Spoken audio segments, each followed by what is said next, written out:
Yeah. Is it? Okay. Any more questions about this? Is everybody clear? Okay. All right. So now let's go to reflections. So let's start out with vertical reflections. A vertical reflection is where you reflect the function over the x-axis. So in this case, the x-axis is the line that is dividing this image into two equal halves. Or actually one of the lines that is dividing this image into two equal halves. So we start out with y equals x squared. And then the mirror image of this function is y equals negative x squared.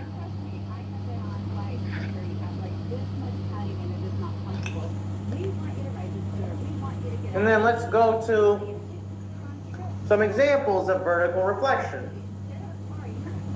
So we have original equation y equals x squared. And then the new equation, when we reflected it over the x-axis, is y equals negative x squared.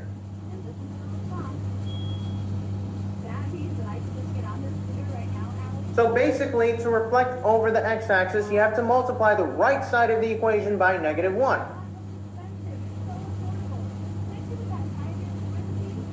So that means any term on the right-hand side that is negative, you have to make it positive.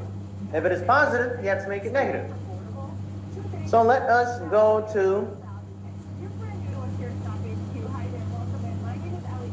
this function right here that we were working with. So if we want to reflect it over the x-axis, what do we have to change this function into?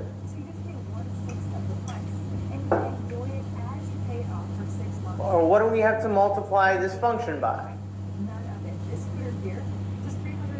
Yeah, so Lewis says negative. Negative what?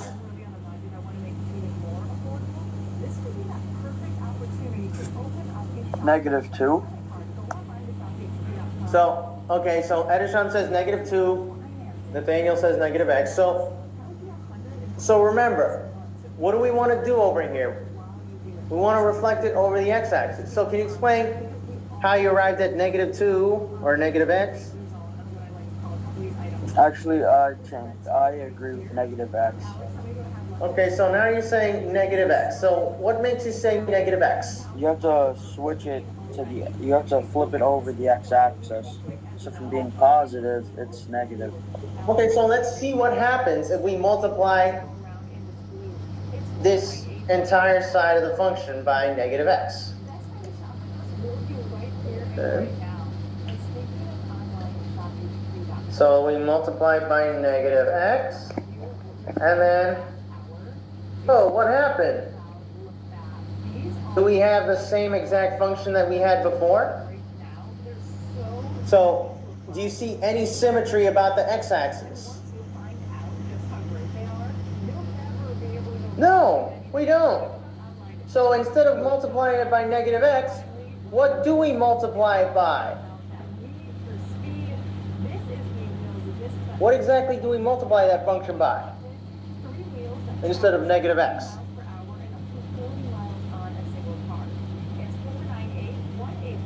Negative squared, negative 2. Okay, so if we multiply by negative 2, oh, look what happened. I mean negative power of 2. Okay, so remember, let's look back at this slide over here.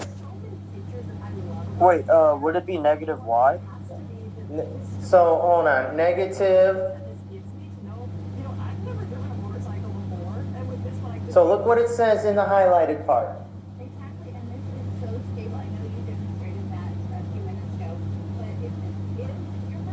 So does everybody see my slide that I'm sharing?